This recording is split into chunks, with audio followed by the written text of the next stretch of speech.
تمام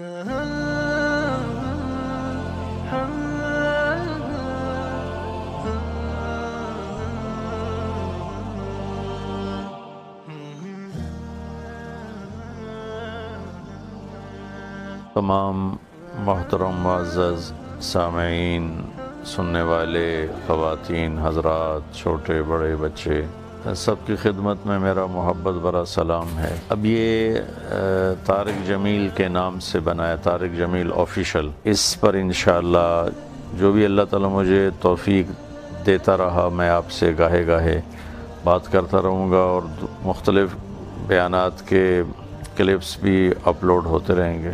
اس کے علاوہ بہت سے میرے نام پر میں بعض چیزیں بہت غیر ذمہ دارانہ ہوتی ہیں جو میری طرف ہی منسوب ہوتی ہیں، حالانکہ میں ان سے بری الذمہ ہوں، تو انہیں میری طرف منسوب نہ کیا جائے۔ بہرحال میں بھی ایک بشر ہوں، خطا کار ہوں، قصوروار ہوں، گناہ گار ہوں۔ ہدایت کے نور کی طلب ہے، دعا ہے مجھے آپ کو اللہ سب کو ایمان کامل ہدایت کا نور نصیب فرمائے، اور مرتے دم تک اپنے اور اپنے حبیب کی مرضی والی زندگی نصیب فرمائے۔ اپنی کمیوں پر ندامت ہے، اللہ پاک سے ہدایت کے نور کی طلب ہے، دعا ہے مجھے آپ کو اللہ سب کو ایمان کامل ہدایت کا نور نصیب فرمائے، اور مرتے دم تک اپنے اور اپنے حبیب کی مرضی والی زندگی نصیب فرمائے۔